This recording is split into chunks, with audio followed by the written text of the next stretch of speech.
Ang nakaraan, mabilis na pinakilos ng ating bida ang kanyang mga pangunahing tauhan, sila Gillian at Kaur ang may hawak ng magkabilaang pader, habang si Belinda naman ang asasin na tumatapos sa buhay ng mga salamangkero, at mga namamana sa itaas ng pader, kaya napaka-smooth ng kanilang pananakop ngayon, dahilan para mapailing na lang si Jaymon sa hindi kapani-paniwala na kanyang nakikita na paraan ng panangkap ng ating bida.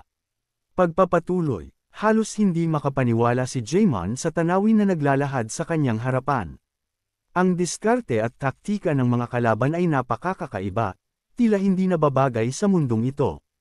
Gayun din, ang lakas at bilis ng mga mananakop ay parehong hindi kapani-paniwala, nakakabigla at mabilis.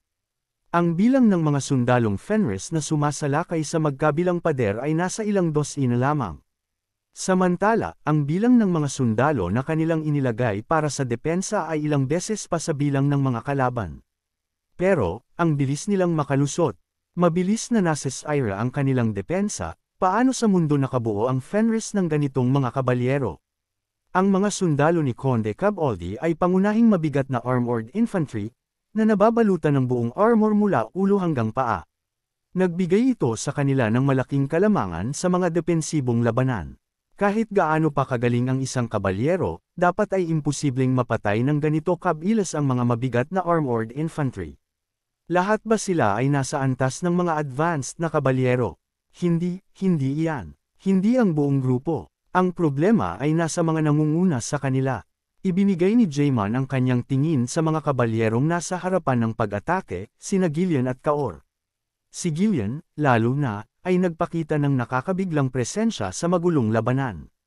Sa nakaraang digmaan, siya ay nasa isang papel na malapit sa isang personal na tanod, na sumusunod lamang kay Ghislaine, na naglimite sa kanyang mga pagkakataon na magpakitang gilas. Ngunit ngayon, na nangunguna sa isang hiwalay na unit at direktang umaatake sa kalaban, nagpakita si Gillian ng isang ganap na kakaibang lakas ng kanyang sarili. Siya ay nababalutan ng iba't ibang sandata na nakakabit sa kanyang buong katawan at ipinapakita ang kanyang mga kakayahan ng walang pagpipigil. At biglang nagliparan ang mga sandata kung saan naruroon si Gillian. Bago pa man makalapit si Gillian, ang kanyang mga inihagis na sandata ay tumagos sa hangin, tumatagos sa ulo ng kanyang mga kalaban. Bawat pag-indayog ng kanyang espada ay nagpapalipad sa mga ulo ng mga sundalong Caboldi na naglakas loob na sumugod sa kanya. Kahit ang mga pagtatangka ng mga puwersa ni Caboldi na magsaksak gamit ang kanilang mga sibat at espada ay madaling hinaranggan ng kalasag ni Gillian. Atres, tumakas na kayo. Sigaw ng mga kalaban. Isang halimaw. Hindi ito kalaban na maaari nating harapin. Wala talagang paraan upang labanan siya. Kung makakakuha man lang sila ng maliit na sugat, maaaring makahanap sila ng lakas ng loob upang magpatuloy sa pag-atake. Ngunit sa takot, ang mga kalaban ay umatras ng paunti-unti. Itinaas ang kanilang makakapal na kalasag sa isang desperadong pagtatangka na ipagtanggol ang kanilang sarili. Tila tuwang-tuwa, ngumisi si Gillian ng mayabang. Itinapon niya ang kanyang espada at kalasag, at kinuha ang palakol na nakakabit sa kanyang likod. At isang tunog na parang may nabasag na bagay ang mabilis na tumutunog ngayon sa bawat pagwas-iwas ni Gillian ng kanyang palakol. Namimilipid sa sakit ang dinadaanan ni Gillian. Walang silbi ang mga kalasag. Dinurog ng palakol ni Gillian ang mga ito, hinahati ang parehong kalasag at ang mga lalaki sa likod nito. Sa bawat hakbang niya, ang mga kalaban ay tinatangay na parang mga dahon na lumulutang sa tubig. Mahirap paniwalaan na ang mga ito ay ang mga piling-piling mabigat na armored na sundalo ng Caboldi, isa sa mga pinakatanyag na puwersa ng Hilaga. Sa huli, 3 kabalyero na nangunguna sa iba pang mga sundalo ang sumugod upang harapin si Gillian, na nakataas ang mga espada. Isang was-iwas ng sandata nito ang kanyang pinakawalan.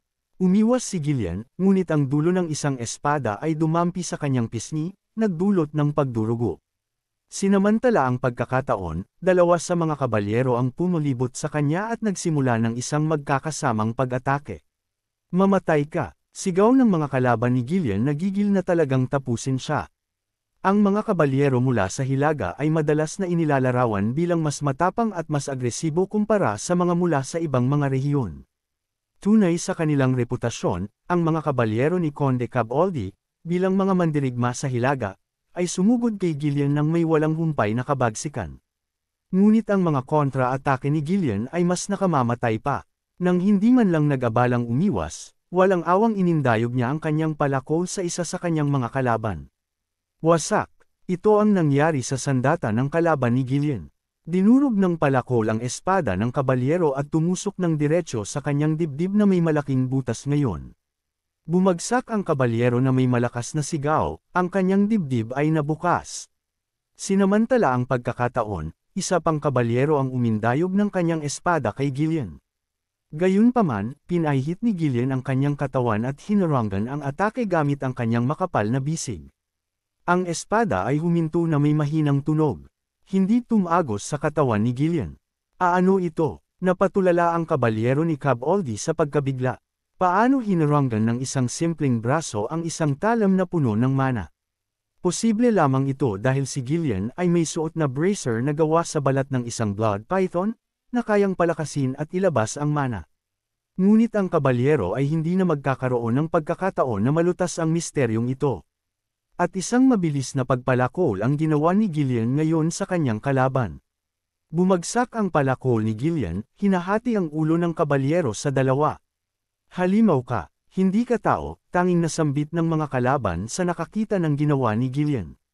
Ang huling natitirang kabalyero, na ngayon ay galit na galit, ay ibinuhos ang lahat ng kanyang lakas sa isang matinding atake. Pinaningkitan ni Gillian ang kanyang mga mata, nakatuon sa kanyang kalaban. Ito ang kabalyero na nagawang masugitan ang pisngi ni Gillian kanina, malamang na ang pinuno ng mga kabalyero, dahil sa kanyang mas mataas na kakayahan. Nagtama ang kanilang sandata nang agad silang magsagupaan. Hinarangan ni Gillian ang papalapit na espada gamit ang kanyang palakol. Sa parehong galaw, mabilis siyang kumuha ng isang mas maikli, mas malapad na espada mula sa kanyang baywang at hinati ang tiyan ng kabalyero. Isang napakalambot ng karne ang agad na nahiwa ni Gillian, na para bang matidor ito ng mga baboy. At iyon na ang katapusan niya. Sa pagkakapatay sa kanilang mga namumunong kabalyero sa isang iglap, ang mga sundalo ay umatras sa takot, na umatras pa ng mas malayo. Si Gillian, na hindi natinag, ay ipinagpatuloy ang kanyang pamamayagpag, hawak ang kanyang palakol sa isang kamay at ang kanyang espada sa kabilang kamay habang patuloy na dinudurog ang kanyang mga kalaban. Tuloy-tuloy ang maririnig na pagkawasak ng mga armor ng kalaban, ang mga ulo nagliliparan, at patuloy na nagtitalsikan rin ang mga dugo at laman loob ng mga sundalo na nadadaanan ni Gillian. Wow! Tumakas na kayo, hindi tao ang kalaban natin, sigaw ng mga sundalo ng Cab Aldi na takot na ngayon. Sa bawat paggalaw ni Gillian, siya ay nagbubukas ng mga daanan sa hanay ng mga kalaban. Sa pagiging mashasa ng kanyang mga kakayahan sa ilalim ng gabay ni Ghislaine, si Gillian ay walang iba kundi isang maninira ng puwersa sa larangan ng digmaan. Salamat sa madaling paglusot ni Gillian sa depensibong pormasayon ng kalaban, ang iba pang mga kabalyero ng Fenris ay natagpuan ang kanilang sarili sa isang mas paborebleng posisyon. Hanggang ngayon, nahirapan silang lusutan ng makakapal na kalasag sa isang atake. Ngunit sa pagiging nangunguna ni Gillian, ang mga kabalyero na sumusunod sa kanya ay mabilis na tumagos sa depensibong linya sa paanan ng pader. Sa kabilang panig ng larangan ng digmaan, si Kaor ay hindi rin nagpakababa. Sa katunayan, ang kanyang bilis ay mas mataas pa kaysa kay Gillian. Gumawa kayo ng mas mabilis. Kung mas mabagal ka sa matandang iyan, ako mismo ang papatay sa iyo. Sigaw ni Kaor, hinihikayat ang mga kabalyero sa paligid niya na magmadali. Patunay na talagang hindi ito papadaig kay Gillian, at gustong makuha ang kanang kamay sa ating bida. Habang dinudurog ni Gillian ang lahat ng nasa kanyang dadaanan na parang isang higanting martilyo, si Kaor ay parang isang matalim at tumpak na pangbutas, na pumupunit sa mga linya ng kalaban ng may walang katumbas na liksi at bilis. Walang humpay siyang sumusugod sa gitna ng pormasayon ng kalaban. Bilang resulta, ang mga kalyadong puwersa na sumusunod sa kanya ay nalilibutan sa magkabilang panig ng kalaban. Natural, ang kanyang bilis ng paglusot ay mas mabilis kaysa kay Gillian, ngunit ginawa rin itong mas mapanganib ang kanyang mga aksyon. Gayunpaman, ang ngiti ay hindi umalis sa mukha ni Kaor. Hahaha, ang lumaban pagkatapos ng matagal na panahon ay talagang napakasarap. Sabi ni Kaor, dahil ito na lang uli ang pagkakataon na muki siyang lumaban ng ganito, na mas lalo pa siyang mas malakas ngayon. Si Kaor ay palaging ang uri na yumayabong sa panganib. At ang mga kabalyero na sumusunod sa kanya ay hindi iba. Lahat ng mga kabalyero na dating bahagi ng Mad Dogs ay nasa ilalim na ngayon ng kanyang pamumuno. Hahaha, ito ang kilig ng digmaan ang hinahanap ko. Kita mo, sabi ko sa iyo, ang pagsunod sa ating kamahalan na iyon ay nangangahulugang walang katapusang kasiyahan. Sabi ni Kaor sa kanyang mga tauhan na talagang tama ang desisyon nila na habang buhay nang sumapi sa ating bida.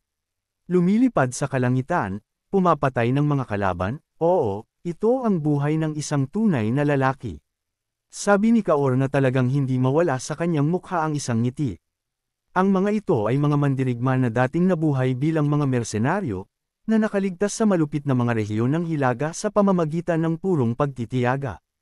Ang pagiging mga kabalyero ay hindi nagbago sa kanilang pangunahing kalikasan, sila ay nasisiyahan pa rin sa kilig ng panganib. Hindi sila umiiwas sa pinsala, sa halip, sila ay nagsasama-sama ng mas mahigpit, at umiindayog ng kanilang mga espada ng walang humpay.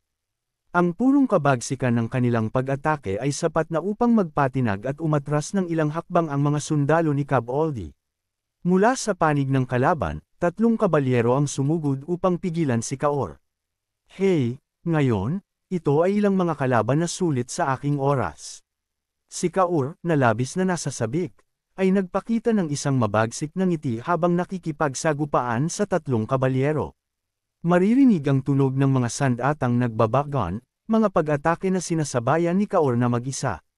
Isang serye ng mabilis na palitan ang sumunod.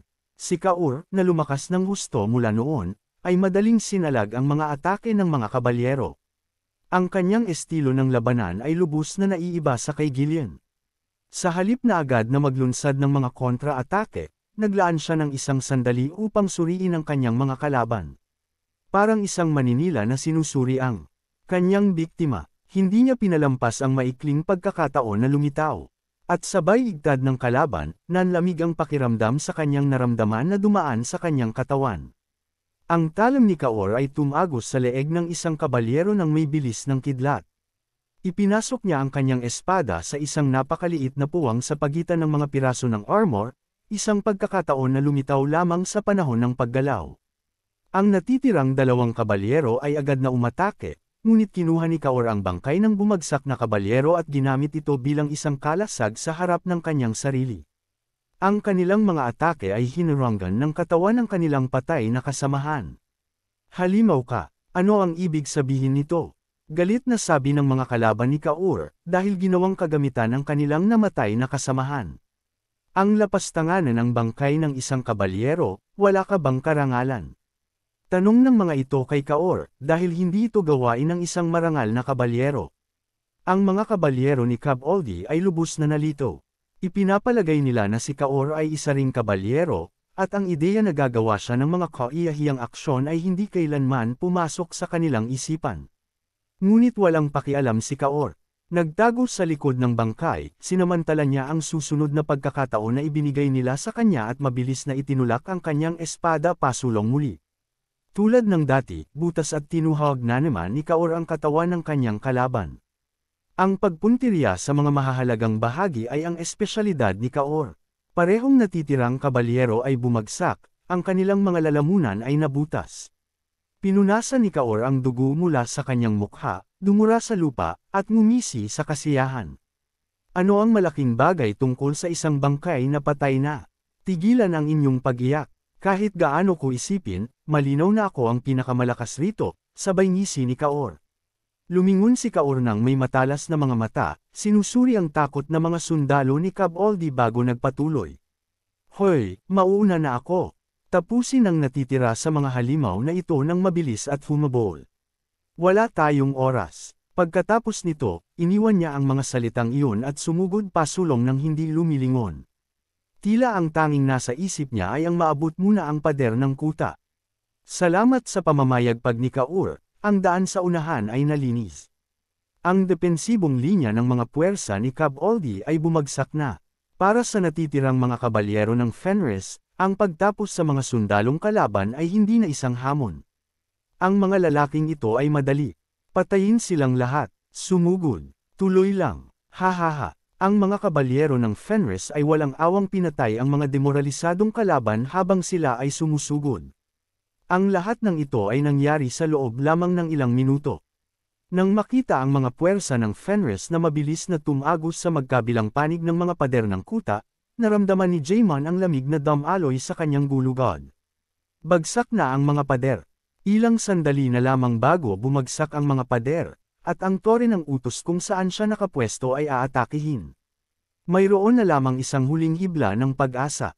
Kailangan nilang magpatuloy, kahit paano, hindi binubuksan ang pangunahing tarangkahan hanggang sa dumating ang mga reinforcement. Ngunit kahit iyon ay walang iba kundi isang hiling lamang sa bahagi ni Jaemon. Ang lalaki na pumapatay sa mga tropa na nagtatanggol sa tarangkahan ay mas halimaw pa kaysa sa mga tumatagos sa mga pader. Ang boses ni Jaemon ay naging paos habang sumisigaw sa kanyang mga tauhan. Pigilan siya, anuman ang mangyari, protektahan ang tarangkahan. Ang labanan malapit sa tarangkahan ay mas mabagsik pa kaysa sa mga pader.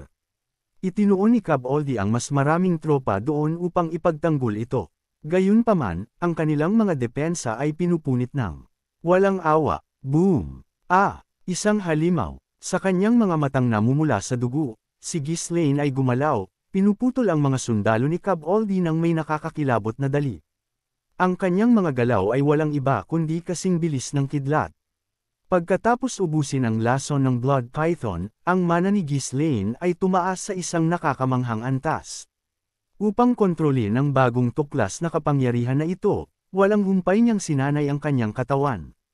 Araw-araw, nang walang pahinga, pinahasa niya ang kanyang lakas, at ngayon, sa wakas, ito ay sumabog sa larangan ng digmaan na ito. Ang mga sundalo ni Cab Aldi ay hindi man lang naglakas loob na lumapit kay Ghislaine. Kahit na gusto nilang palibutan siya, hindi nila magawa. Sunod-sunod na pagwas-iwas ng sandata ng ating bida. Sa bawat paggalaw ng pulang dugong guhit sa dilim, ilang mga ulo ang gumugulong sa lupa. Sa likod niya, ang mga kabalyero ng Fenris ay sumugod pasulong, inihagis ang kanilang sarili sa labanan ng walang pag-aalinlangan, na lalong nagtutulak sa mga puwersa ni Cab Aldi sa kaguluhan. Hindi na makatagal, ang mga kabalyero ni Cab Aldi ay lahat ay inilipat ang kanilang focus kay Ghislaine. Umatras, lumayo kayo. Habang inaatres ang kanilang mga sundalo, 5 kabalyero ni Cab Aldi ang direktang sumugod kay Ghislaine. Alam na alam nila na ang kakayahan ni Ghislaine ay napakahusay, kaya naman pinili nila ang isang magkakasamang pag-atake mula sa simula. Ang pagpabagsak sa halimaw na ito ang kanilang tanging pagkakataon upang baligtarin ang agos ng labanan. Natural lamang na ang pinakamalakas sa kanila ay nakapwesto upang ipagtanggol ang mga pinakamahalagang posisyon.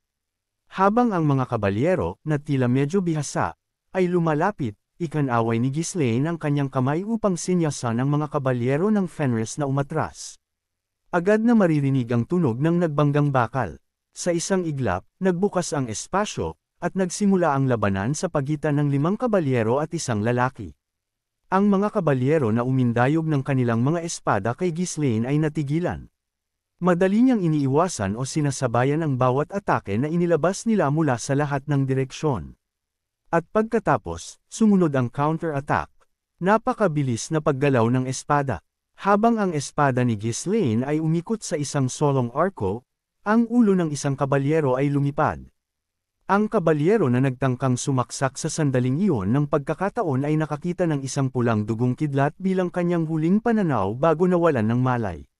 Ang 3 natitirang kabalyero ay mabilis na napagtanto na hindi sila sapat para sa kalaban na ito.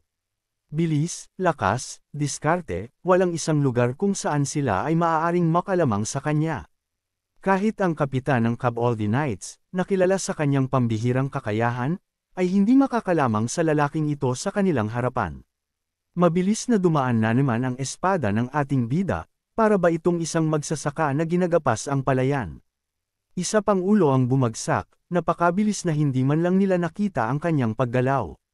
Sa bawat paggalaw ni Ghislaine, isang magandang pulang dugong guhit ang iginuhit sa hangin. Ito ay parang ang linya ay nagpipinta ng isang obra sa dilim, o parang ito ay sumusunod sa ritmo ng isang malakas na simponya. Sa mga mata ng mga kabalyero, ang pulang dugong guhit na iyon ang tanging nakikita nila. Kung mayroon man talagang isang bagay na tulad ng pinakamataas na antas ng paggamit ng espada, ito na iyon. Nabighani sa nakamamanghang arko, natagpuan nila ang kanilang sarili na hindi makagalaw, at isa pang ulo ng kabalyero ang gamulong sa lupa. Swordmaster, tanging salita na lumabas sa bibig ng natirang kabalyero. Ang huling natitirang kabalyero ay walang magawa kundi bumulong habang ibinaba niya ang kanyang espada, dinaig ng pagkamangha. Bagamat hindi pa niya nakita ang isang tunay na Swordmaster sa personal, sino pa ba ang maaaring magpakita ng ganitong kagalingan? Sino pa ba ang nararapat sa titulo na Swordmaster? Kung ang titulo ng Master ay igagawad sa sinuman, ito ay dapat na ang lalaking ito na nakatayo sa kanyang harapan. Ang lalaking ito ay tunay na isang kamahalan ng espada. Ang pulang dugong arko ay lumapit muli, kumikislap na parang kidlat. Ang kabalyero ni Cab Aldi ay tinalikuran ang lahat ng pag-iisip ng paglaban at ipinikit ang kanyang mga mata. Ginugol niya ang kanyang buhay sa pag-aasam na maabot ang tunay na katotohanan ng espada bilang isang kabalyero. At ngayon, nasaksihan niya ito sa kanyang sariling mga mata. At isang napakabilis na paggalaw ng espada ang dumaraan ngayon sa kanyang harapan. Hindi na siya nakagalaw pa, hindi kaya ng kanyang katawan na sumagot sa napakalakas na nilalang sa kanyang harapan. Walang pagsisisi. Iyon ang kanyang huling pag-iisip, dahil nasalayan niya ngayon sa kanuna-unahan ng isang Swordmaster, at iyon ay walang iba kundi ang ating bida na si Ghislaine. Abangan! Kung nagustuhan po ninyo ang aking recap, huwag sana ninyong kalimutan ang mag-like o mag-comment. Maraming salamat.